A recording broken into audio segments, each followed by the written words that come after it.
Casey and George back with another episode of GBR Live like we are every single Tuesday at 5 Eastern, 4 Central Time. We got to thank those people that help us out, keep this free to the viewer every single week.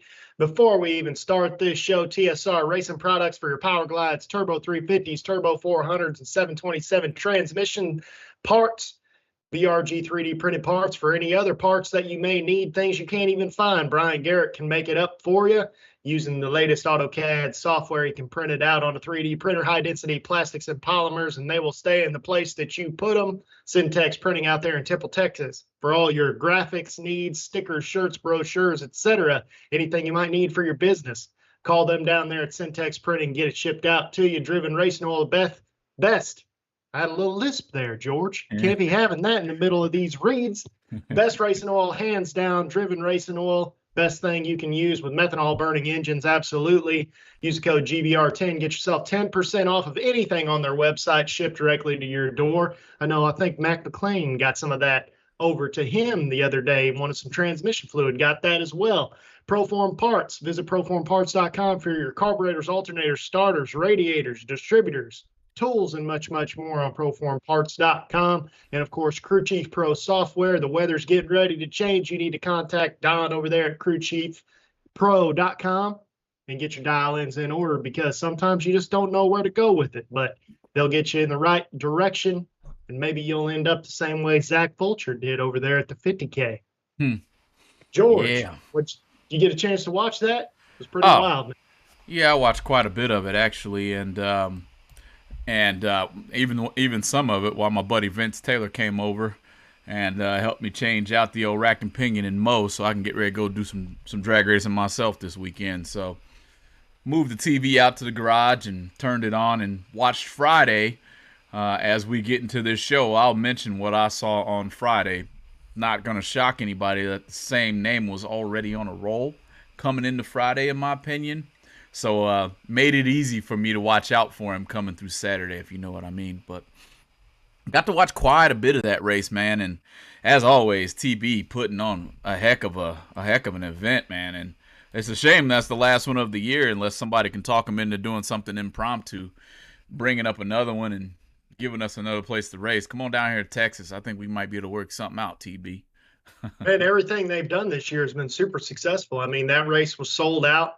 What do you think it is about TB? Because TB, man, is, as far as I'm concerned, a couple years ago, they kind of started creeping their way up there as far as those top tier promoters.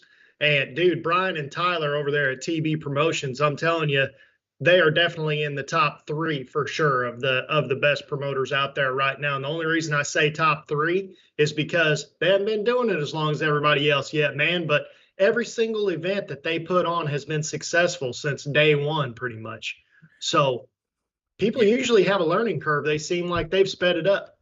Yeah, that's a great call. Casey, I don't really, actually, I do know what's going on with TB and why it's so interesting. People love customer service, number one. Okay. Seems as if TB Promotions, Brian and Tyler, has a knack for keeping what the racer might want, what they might think about if they do something, just their overall experience in the forefront of their minds as they begin to make a race, such as a Xenia or the Twin 50s or out at Beach Bend knocking it down for that race as well. Like you mentioned, all three of them were sold out. There may have been a couple of entries left at Xenia, but for the most part, it was all sold out. You also got to take your hat off to the administrative team behind TB Promotions. I'm not for sure of who all it is. I think it's going to be Brian's wife and Tyler's wife and a few others that I can't technically name here, but there has to be a level of smoothness when it comes to getting all those entries taken care of, T-shirts handed out, checks written, all of that stuff has to be going smoothly because, number one, we're not hearing anything about it being anything but smooth. So seems like it's a well-oiled machine at this point, and heck, the learning curve, you're right. What learning curve? They just took off. Yeah, man. Drag Racer 4809 chimed in on the YouTube side of things over there. It said TB has the best races And when they get more cars, they put the money further back in the purse, not all on top. And it looks like we have a couple people agreeing with that whole deal, man. The obviously referring to their 100K race, where rather than they doubled the entry list because they had so many people wanting to be in it. The very first night, I mean, it was sold out, and then they had a double of alternates. So they just doubled the race. Well, most promoters would have said, okay, cool, well, we're running for 200K then. Well, TB said, no, we're going to run 150, 25. Like, they pushed it all the way back to how it would have been split anyway. So basically, if you got in the money, it was already where you wanted it to be for the most part. So that was a very cool change of pace, I would say, as far as a promotional group goes. And I think that comes from Brian and Tyler being racers themselves. How would they want it to be? Because Tyler's won the Great American Guaranteed Million. So he knows how to work these splits and how they work. He's been in them. Brian's been in them as well. Both of them successful racers. Both of them know what it's like to be in that split and how they'd want it to be. And I think they're designing races for racers where people don't have to worry about, hey, I have to get down here and hopefully I don't have the wrong guy in this split talk, because otherwise maybe it won't get divvied up the way that people would like it to. Yep, and all of the above, I'm sure. But we're not even throwing out something that I think there's a lot of people attempting this, but Brian and Tyler are actually being successful with this thought. Give the racers something new. Shout out to Shanna Whitworth, or Shanna, I'm sorry if I messed up your name. You took home that gold card and that 10K check. It was a lot of heavy hitters at that race, Casey. We're going to get into this, man. And just watching that, when we made our power ranking, I wanted to be as transparent as possible, considering where it was in the area, knowing a little bit about that little Midwest area, Xenia, Ohio, racers coming out of there, how that track functions. The weather, it's almost similar to when you go to Bowling Green, if you ask me. You're going to be on a great racing surface, number one. Shanna Whitworth proved that you can win out there on that racetrack, just sit into a groove. She sat into a groove for multiple days as well, so shout out. I said Whitworth, I'm sorry. And then her last name just left me. Sorry about that. I was going to say, don't. Yeah. I'm looking through Facebook. You don't want to say that because that's Brian's wife. Yeah. Like that. It's Stone. It's Stone. I don't know what the heck I'm thinking, man. Anyway, that's what I meant to say, right? But good job out there. But like I said, a gold card? Really? You get to go to every TB race next year for the free because you won the gold card and 10K? Man, that's pretty spot on, dude. That's the first time I've ever heard of that as well. So that's pretty cool. Yeah, man, and that is very cool. We talked about it a little bit on the show last week, and ultimately, that seems like something that could be adopted by most of these promoters that have multiple races a year, which there's several of them now. And just to add it on to the Gamblers race, what's crazy is that race, that gold card, that Gamblers race could have been just for the gold card, but they added 10 grand on top of it to the winner. Because I ultimately thought that would be the grand prize. That's worth a ton of money. Yep. Not quite 10 grand, of course. I mean, I know both of us know It's not worth 10 grand, but it would be neat. Here's an idea, Brian and Tyler, when you see this, go ahead and make you a little credit card looking gold card and put the TB Promotions logo on that thing and make it metal, because that'll be a nice piece of memorabilia. If you didn't do that already, but get it engraved with the TB logo. That's a pretty sick deal, guys. So again, congrats, because she had to mow through a couple of heavy hitters. Matter of fact, Troy and Gary and everybody was still left, if I'm not mistaken myself. Where I think Troy and Gary both were doubled in the Sonoma, and then it broke, so they had to pull out the dragster. So tough crowd, dude. Tough crowd. Yep. Another person that deserves a shout out is old Rodney Schaefer, man. Wins the Midwest Drag Racing Series, wins in the fast car and the top sportsman car, and then runners up to Angelo Belosi in his bracket car, which could be a show. In fact, both of those cars could be show cars in the final round of that Midwest Drag Racing Series Super Pro final round, man, because I would say, I mean, honestly, I'd venture to say those are probably two of the nicest race cars on that entire property. Back half door cars, full interior, look period correct for the most part, but they're a race car. And that would have been a really cool final round to see. I know they've both been buddies for a really long time. You know, we've known them our entire lives for the most part, both of them great racers. And Rodney couldn't quite get past Angelo for that last final round, man. But still, showing up in two finals in two completely different cars, you know, what are you going to do? Especially cars that are totally polar opposite, too. You're talking about a Top Sportsman versus a 6.0 door car, you know. Right. And I can tell you there's a little difference there. Well, I think, though, Casey, did he take the fast car to the finals of Super Pro, or was it the other one? No, the back half car.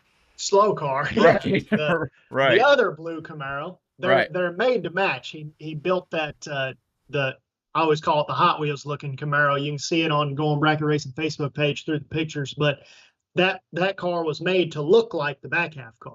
Right.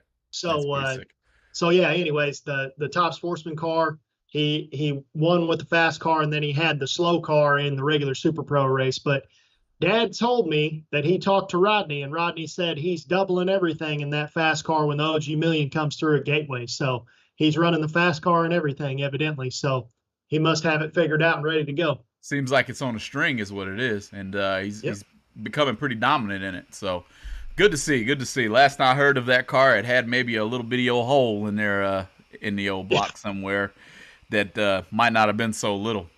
So, Casey, man, let's talk about it. And we got to interrupt our regularly scheduled program here for a second, okay? Because a cold front blew through Xenia, dude. We got to go back to Xenia.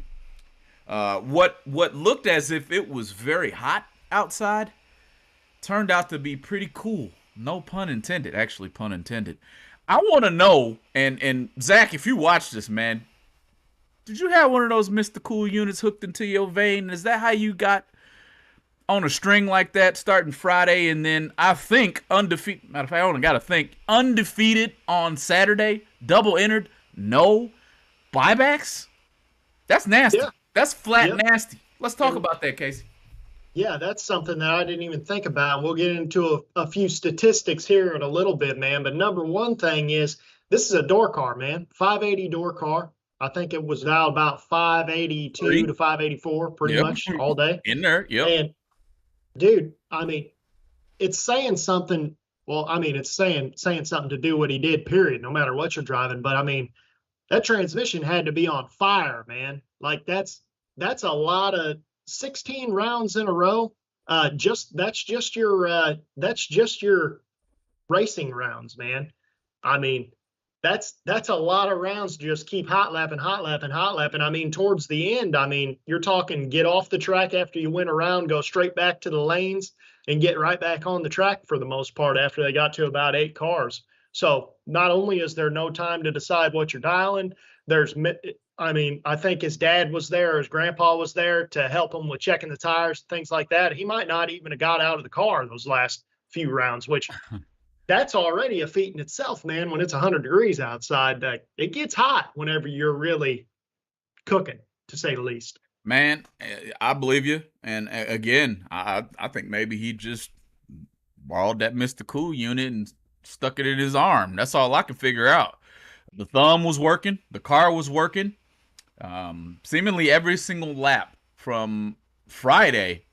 I think he even got down maybe 6 rounds on Friday, if I'm not wrong. He got pretty deep on Friday for the actual gold card race to then carry that steam right on into Saturday, dude. And Casey, man, let's just break down. I think you told me you had round by round. I don't have the round by round stats, but I know that's you kind of the stat guy to Going Bracket Racing, the whole Going Bracket Racing community. Break that down for us, man. What did first round look like? And go round by round. Let's just tear it apart. So this is how it went, man. So Zach Vulture's out here. We're dialing about 583, somewhere in there, depending on what he feels like at the time. I think I did see somebody red lighted on him maybe first round, and he ran it all out, went 81. So he's holding a couple, but not a whole lot, just covering up what what he was going to be on the tree, maybe. Mhm. So first round, Zach Vulture is 4 in both runs. Okay. He's 4 in both runs. The very first run, he's 9 total. So that's first round. Second round, we go back. We missed it a little bit. Now we're 11. But we come back around feeling a little better, man. We're back to where we should be. 3. 3. You know? So we go into third round, 5. Go into the second entry in third round. This is his worst light of the entire 16 round wins that he got, where he was 16. Okay? So that's his worst light of all these runs is a 16. Then we're 3 and 3. Then we're 1 and 9. Then we're 10 and 13. That was his lazy round. That was at 8 cars. So, I mean, talking about transmission heat, transmission's getting hot right here. That might have been what that was from. Fact. So he goes into the semifinals. He's still doubled. So he is 2 of the 4 cars left. He has to run, I believe, a dragster both times. So he's getting chased. And the first one that he runs, he is 8 on the tree. Second one he runs, he's 13 on the tree, but he's dead 3, 16 total. So we're talking Zach Vulture makes 16 runs, right? His average light of those 16 runs is an 8. It's actually a 7.5, but you can't be set. Well, I guess you could be 7.5 on a 4-digit slip. But Sure. Listen to this, man.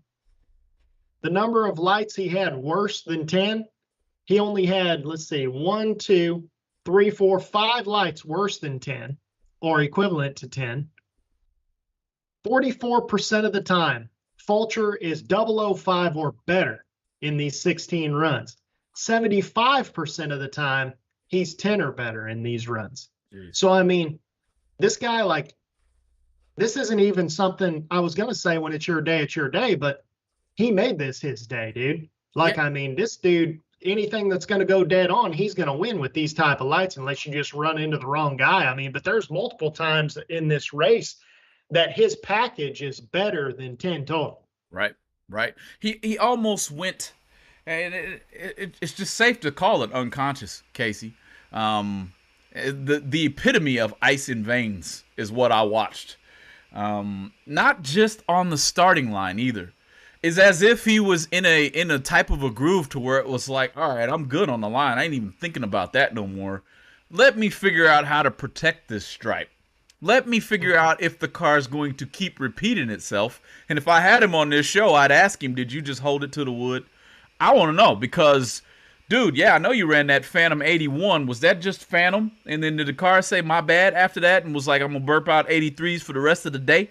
Because I saw a lot of 83s out there, okay? Yeah. So it's like, hats off to the Mr. Cool organization team as a whole, you know, because, geez, man, talk to me about the mind frame you got to be in, number one, to be that good on the tree, but then number two, to start hot lapping it and still be that good on the tree. And then number three, the car is still good. Maybe he just pulled it in the trailer every single time. You know, he got probably 2 air conditioners, one big old huge Mr. Cool air conditioner just running in there.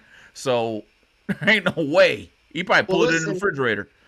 Listen to this, man. Whenever you really look at it, if you look at it as in there's entry 1 and then there's your X entry or whatever you want to call it. So entry 1 and entry 2, I just started looking through this while you were talking. If you figure just entry 1 alone, his worst light in his first run down the track each round was an 11.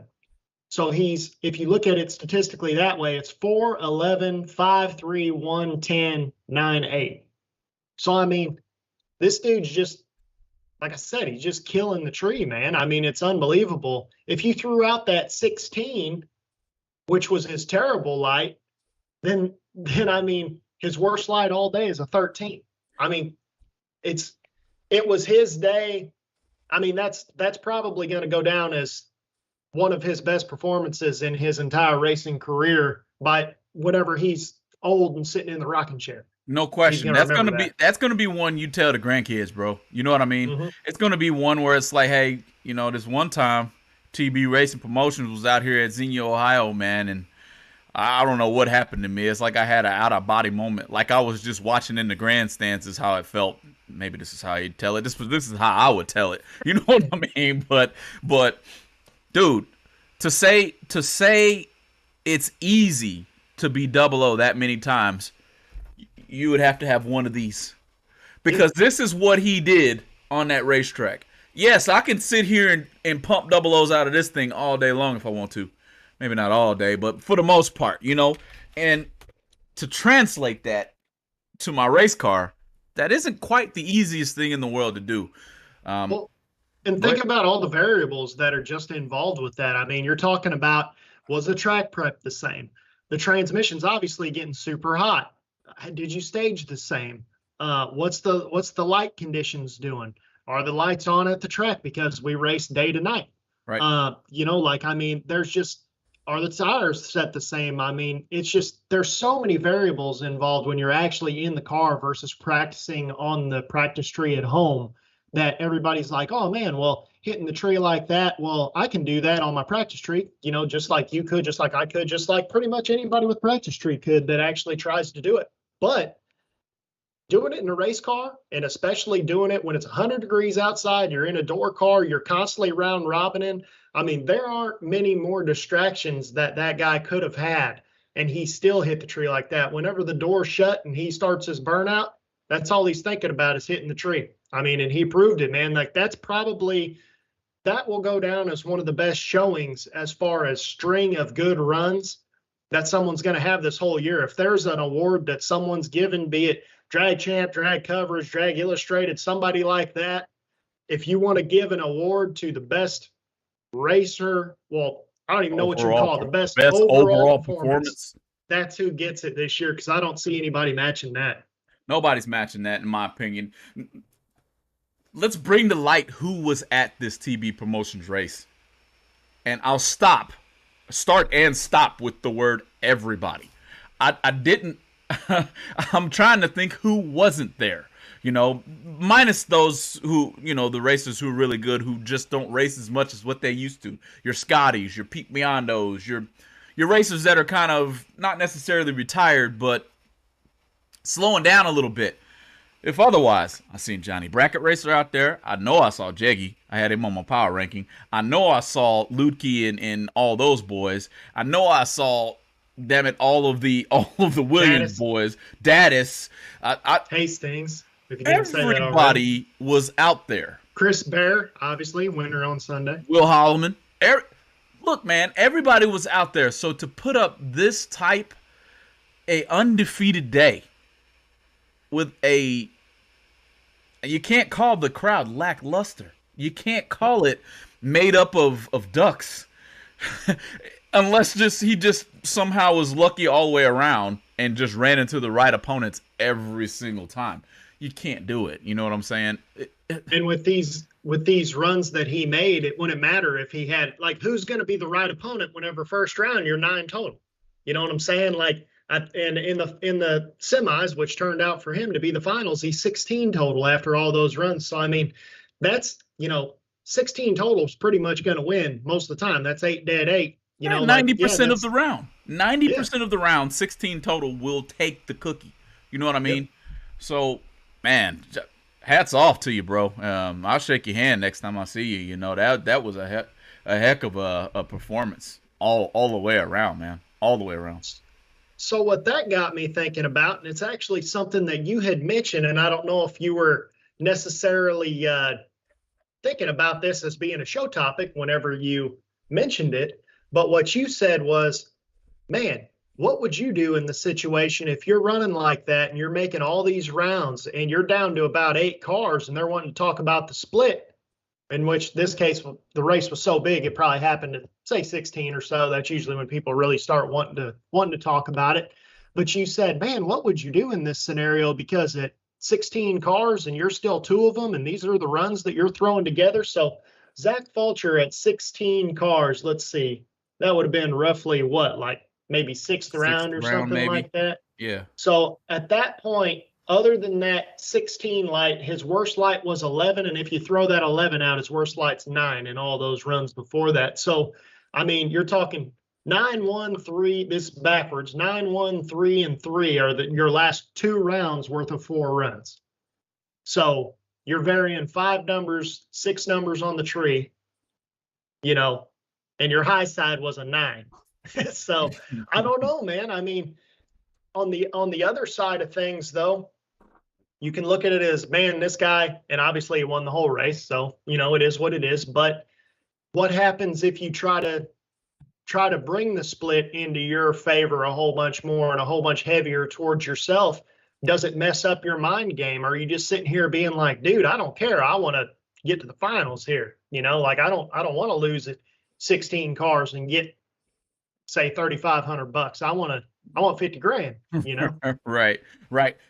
Man, and this is just me. I'm pretty sure we need to call out that generally speaking, with a split, everybody has to agree with the split, if I'm not wrong. So Yes. he's got 2 slots at 16. It must have been pretty hard, in my opinion, to rattle off those 4 lights round by round and come into a situation where somebody even thinks to walk up to me and say, let's split it. It's got to be hard. Okay. What would I do, I think, was the main question. Number one, the cold front is here. I'm on the tree and my car is good. And I'm sorry if it's okay with you guys, I'm not splitting until I lose one of these entries, So there's your split thought right there for me.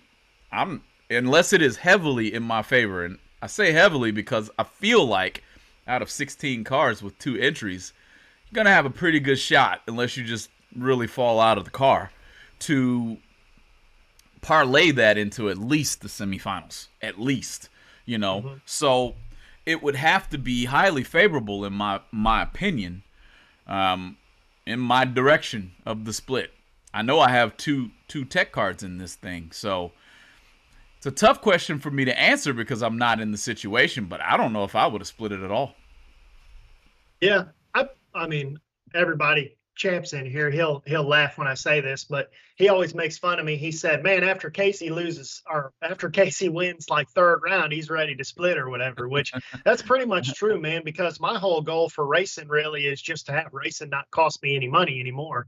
I really don't care, because whenever I leave the house, I always kind of figure that whatever's in my wallet, if I don't come back with it, it doesn't affect my life negatively. Otherwise I wouldn't be going racing, So if I can come back with that same amount in my wallet, then that's cool for me. Winning definitely helps everything. Obviously, no one's going to deny that, and we all want to win. But ultimately, when you're talking about races like this, where 50 grand to win the race, I mean, $50,000 in some parts of the country pays for half of your house. Right. It definitely will pay for a nice used motorhome or a nice trailer. About one of the nicest trailers you could buy. If you want to buy like a living quarters trailer, I think you can get those Millenniums totally decked out for like 110, and they have slide outs and the nicest of the nice stuff, all the cabinets, all the lights. I mean, so you could legitimize being able to have a professional level trailer with the winnings from this race. So it's hard to say, man. And obviously nobody truly knows what they would do in that scenario unless you're in it, because ultimately whenever it's 100 degrees outside, if you're in your door car, maybe it's 16 cars, maybe he's sitting here like, man, I don't feel good. Like, I've been running like crazy. I'm hot. My car is hot. I don't know if it's going to run dead on again. There's so many factors going into play there. I had my buddy the other day where we were at 14 cars and his tire starts leaking, so then that's something you got to think about. Is my tire going to go flat? Now I don't know if I can make it the next round. You know what I mean? Like, you don't know what's going to happen. So there's a lot of factors, but at the end of the day, if anybody wants to split, I'm usually the one splitting for sure. Right. Yeah, I see Cody Newman's comment over here. He says at Mid-Michigan 50Ks, they didn't split until the final round hit. You know what I mean? So I don't know what happened at TV's race, so I'm not going to sit here and act like I did. I didn't ask, otherwise I probably could have found out. But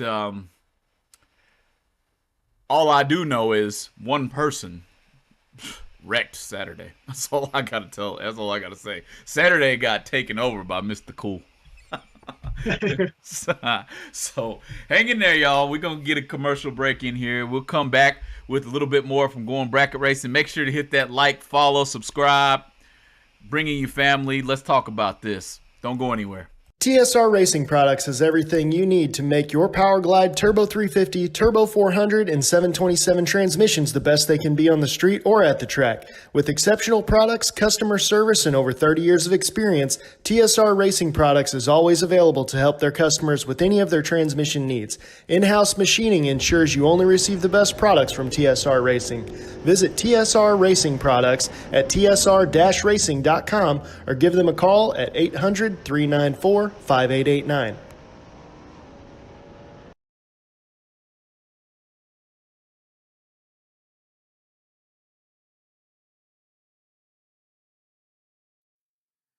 BRG Motorsports 3D printed racing parts are able to provide you with whatever you desire to enhance your drag racing operation. Items like safety belt magnets, nitrous bottle holders, and even quick release delay box mounts are able to be obtained from BRG Motorsports 3D printed racing parts. Have a look at top-selling items such as helmet hooks and steering wheel hooks, which are proven to make it easier to maneuver throughout your race car. You can contact BRG Motorsports 3D printed racing parts at telephone number 765-729-1177.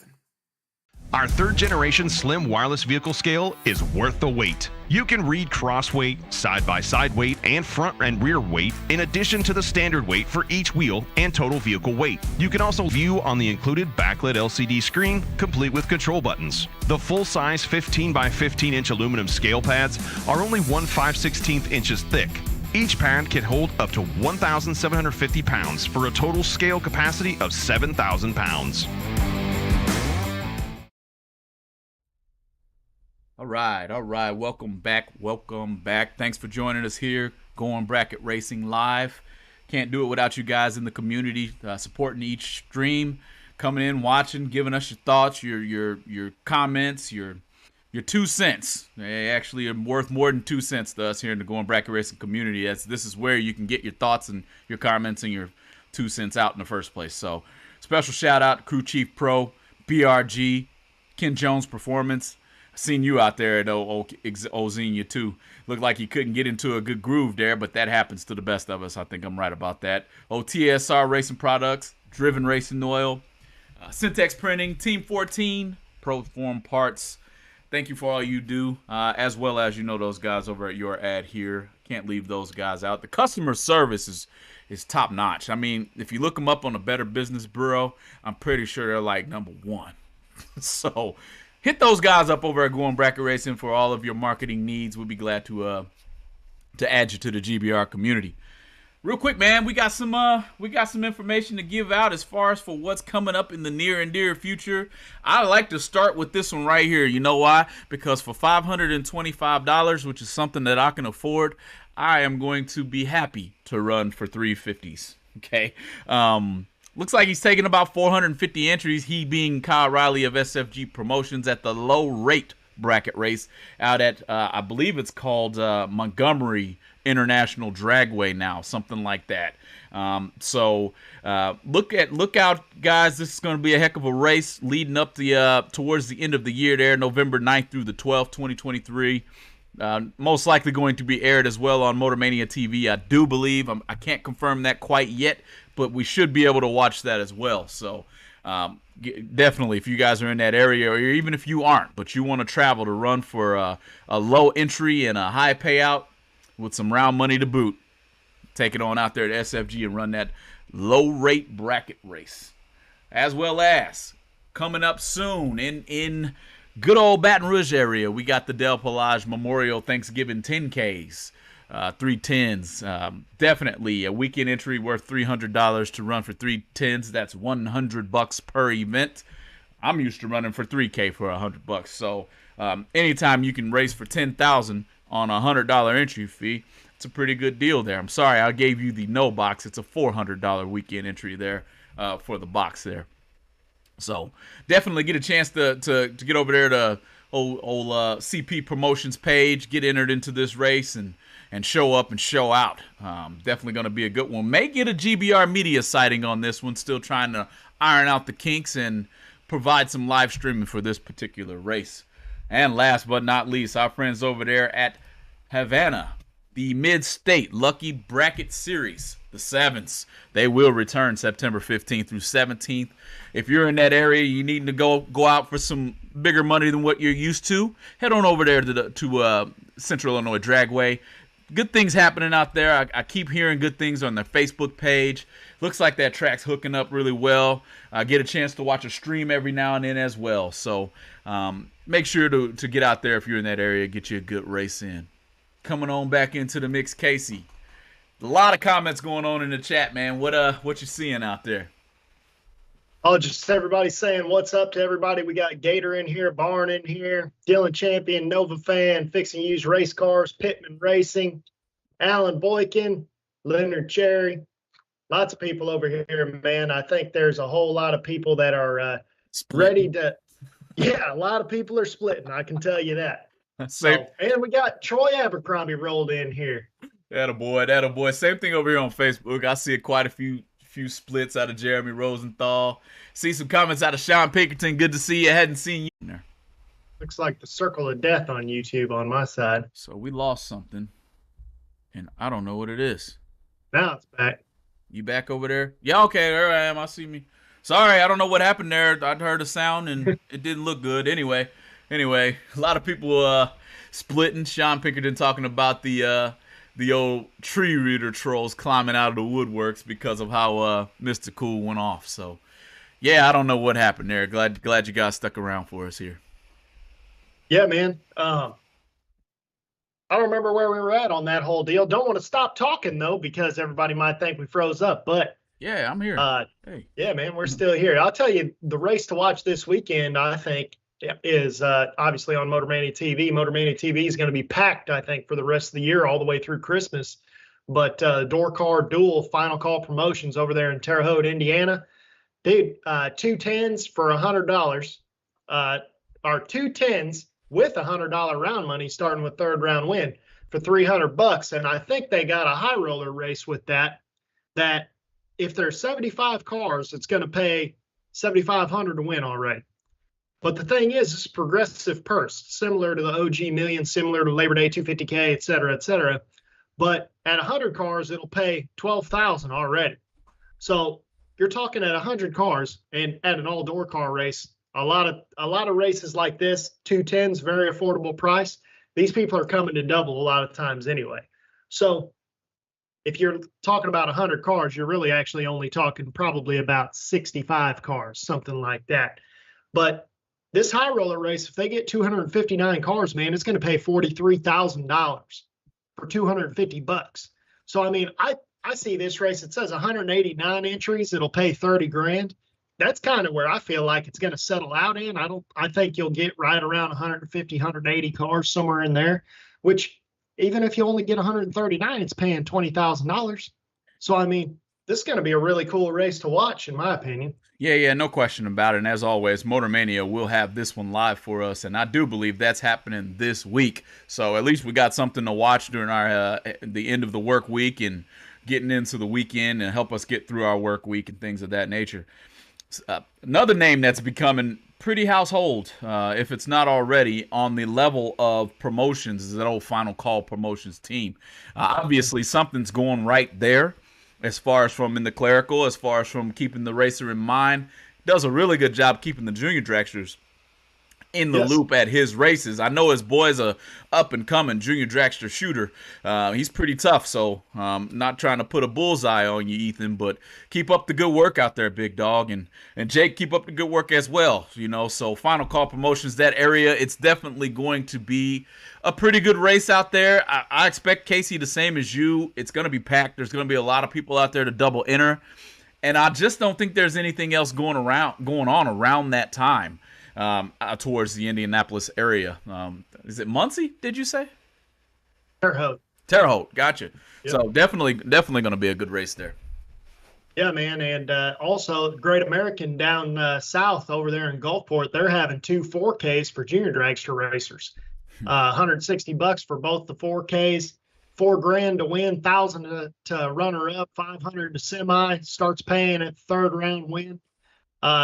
You know, it got me thinking because there aren't a lot of, I mean, maybe there's more now, maybe they're not quite on my radar quite yet or whatever.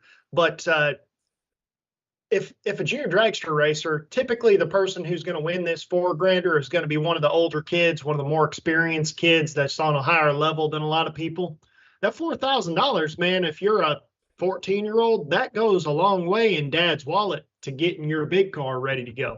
You know? Yeah, no question about it, but it definitely goes into dad's wallet. You might get 10% towards your whatever toy you want to buy, but you know, that does go a long way into getting you started into the big car. What would I have done if I'd have won a race at that age and it paid me $4,000? You know, that's almost getting towards what I got in Mo, give or take a few thousand. And then next week at the same track, Gulfport again is having King of the Coast, $6,500 to win both days, $250, $4,000 to win on the bottom for $200. I believe that's for both days. I believe I didn't look that far into the flyer, but King of the Coast is Roy Stewart, the guy that I got the Malibu from, and he got my old hardtail car. He told me whenever he bought that, he's like, man, I always run King of the Coast. He said it's really affordable. It's a great race. Obviously, that's Galen's series, one of the longest running series out there.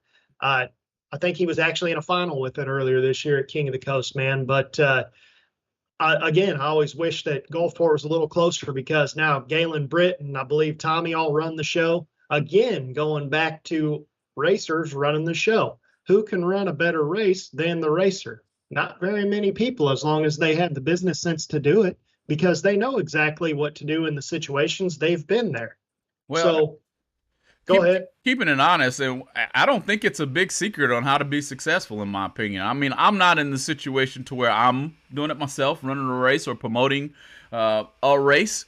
But if you keep the racer in the front of your mind when you create said race, I don't see how it can't be successful. Yeah, you're always going to have somebody who pick at you, right? But you'll have way more people satisfied when you think about the racer first. So, yeah, Casey, man, I got a good question over here, and I'll go ahead and air it out. It's a little off subject, so we'll come back to the subject in just a second. Danny Amos here, he says, what do you guys think about tall tires versus small tires for reaction time? Shorter tires are going to give you a faster reaction time because there's less rollout. Less meat. So yep. If you're on the front, then you're going to have less in the beams for a lesser amount of time. And if it's on the back, it's going to substantially increase your overall drive ratio. So it's going to get out of the beams faster. So shorter tires all around is going to it's going to decrease your reaction time. It's going to give you an ability to red light more so than the other way around. Wow, definitely some good questions there. Got a little comment coming out of Jeremy. Looks like there was some fun, and I'm not going to mention it all here, but if you're on that Facebook side, you'll get a chance to look at Jeremy's comment here. It looks like that Worldwide Technology had, I'm just going to read it. I said I wasn't going to. I'm reading it right now. Okay. Worldwide Technology had racers raising hell in St. Louis. No name. I'm not mentioning the name, but in support of the top dragster, top sportsmen, and racers. It looks like a promoter decided to run jet cars right in front of top dragster, top sportsmen, and like round 6 of box race. Wow. No names mentioned. Words went from having best track of the year to 2 numbers slowed due to the mess jet cars make on a track. Should they, promoters, be dropping these jet cars on our races at the money rounds? That is a heck of a question. And sorry for the long readout, but I felt like I needed to read the whole thing there. Yeah, I agree, man. And that's true because jet cars are notorious. They're 2 things. They bring in a lot of spectators. That's number 1. Everybody likes watching them. Number 2, they're notorious for destroying the track because I think that they run I want to say just straight methanol in them, and they're terrible for leaving it all the way down the track or something. I'm not well versed in the jet car side of things, but I do know that every time there's ever been one anywhere I've been, people immediately start complaining about how the track's junk now. That's a tough one, man. That's really hard because while ultimately you want to have things like the Night of Fire, and you want to have things that bring spectators in, that get more people interested in racing in general, or if nothing else, line the pockets of the track so they can keep putting on races the rest of the year for good money and low entry fees and things like that.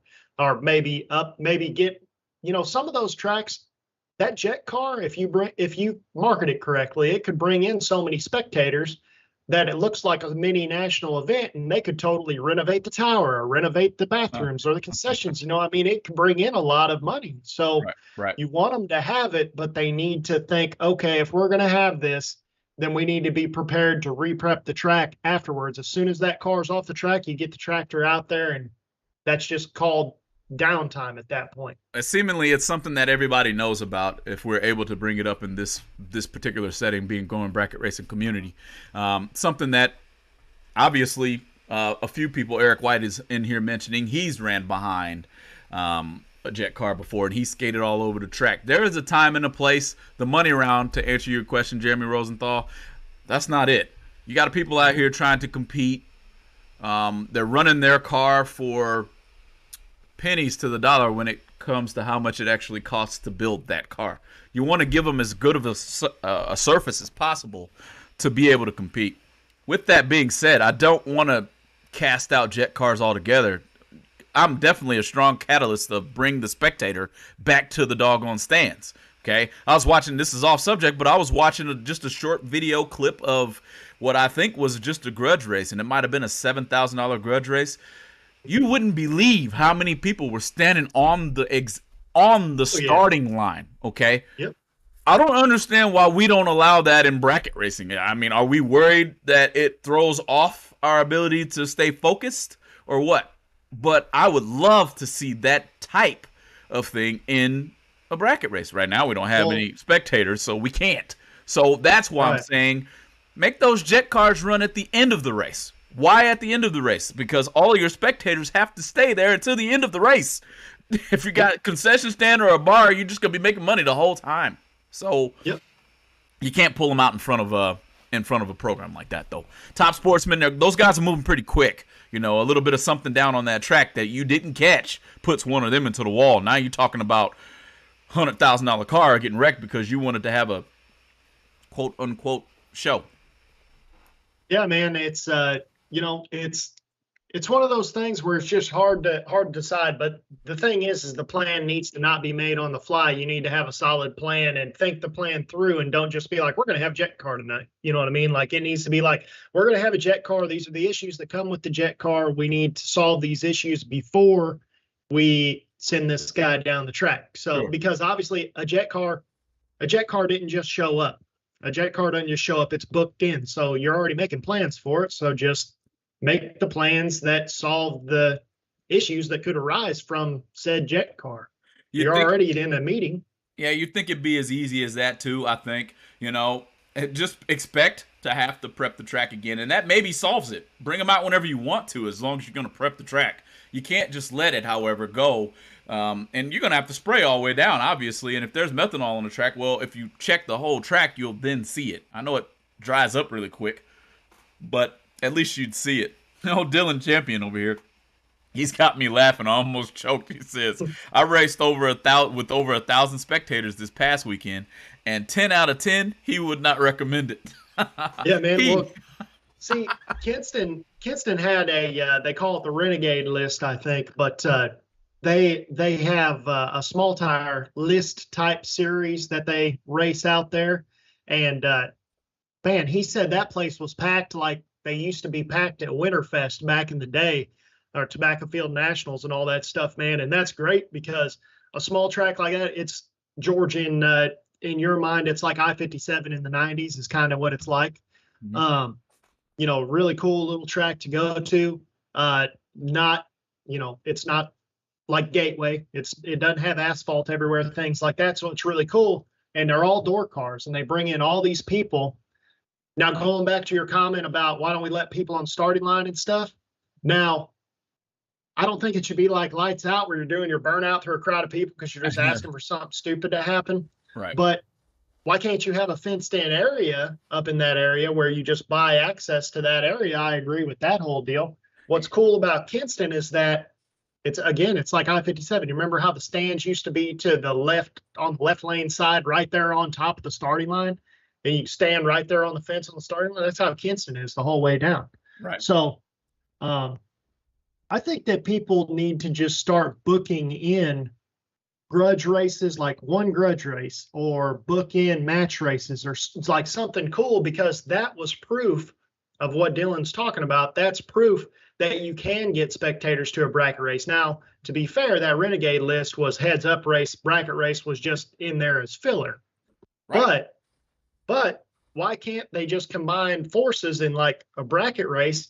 You can have two heads up cars running each other at that bracket race. People want to come watch the heads up cars.